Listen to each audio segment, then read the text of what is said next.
ಮಂಗಳವಾರವೇ ಇಲ್ಲಿ ಅಭಿಷೇಕ ಮಾಡಿಸ್ಕೊಂಡು ಅಲ್ಲಿ ಹೋಗಬೇಕು ಆ ಬಂಡೆ ಹತ್ರ. ಅಲ್ಲಿ ದೇವರಿಗೆ ನೈವೇದ್ಯ ಮಾಡಿರ್ತಕ್ಕಂಥ ಚಿತ್ರಾನ್ನವನ್ನು ಅಥವಾ ಏನು ಮಾಡ್ತಾರೋ ಮೊಸರನ್ನ ಅಲ್ಲಿ ಅವತ್ತು ಹಂಚ್ತಾರೆ ಸ್ವಲ್ಪ ಮಟ್ಟಿಗೆ.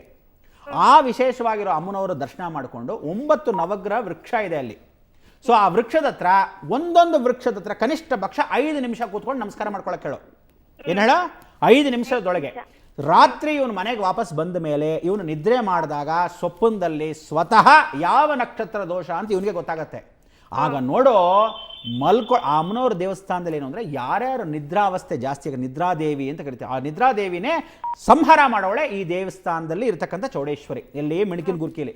ಅದಕ್ಕೋಸ್ಕರ ನಿದ್ರೆ ಯಾರಿಗೆ ಬಂದರೂ ಅಲ್ಲಿ ಮೊಸರನ್ನ ಅಥವಾ ಚಿತ್ರಾನ್ನ ಮಾಡಿರೋ ನೈವೇದ್ಯವನ್ನು ತಿಂದು ನವಗ್ರಹಗಳ ಹತ್ರ 5 ನಿಮಿಷಕ್ಕೆ ಒಂದೊಂದು ವೃಕ್ಷದ ಕೆಳಗೆ ಕನಿಷ್ಠ 5 ನಿಮಿಷ ಕೂತ್ಕೋಬೇಕು ಒಂದು ವೃಕ್ಷದ ಹತ್ರ. ಅಲ್ಲಿ ನಮಸ್ಕಾರ ಮಾಡ್ಕೊಂಡ್ರೆ ಖಂಡಿತ ನಿಮ್ಮ ಅಣ್ಣನಿಗೆ ನಿದ್ರೆ ಹೊಟ್ಟೋಗತ್ತೆ. ನಾಳೆ ಮಲ್ಕೋ ಅಂದರೂ ಮಲ್ಕೊಳಕ್ಕಾಗಲ್ಲ, ಅಷ್ಟು ವಿಶೇಷವಾಗತ್ತೆ. ಒಂದು. ಎರಡನೇದು, ಇವನಿಗೇನು ಅಂದರೆ ಯಾವ ಕಾಲಕ್ಕೂ ತಿಳ್ಕೊ, ವೀರಭದ್ರ ಸ್ವಾಮಿ ದೇವಸ್ಥಾನ ನಮಸ್ಕಾರ ಮಾಡ್ತಾನೆ ಇರಬೇಕು.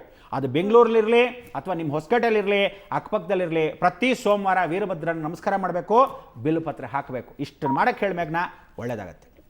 ಗುರುಜಿ, ಕರೆ ಮಾಡಿದವರ ಸಮಸ್ಯೆಗಳಿಗೆ ಸೂಕ್ತವಾದಂಥ ಸರಳವಾದಂಥ ಪರಿಹಾರವನ್ನು ತಿಳಿಸ್ಕೊಟ್ರಿ. ಈ ಬಗ್ಗೆ ಮತ್ತಷ್ಟು ಮಾತಾಡೋಣ.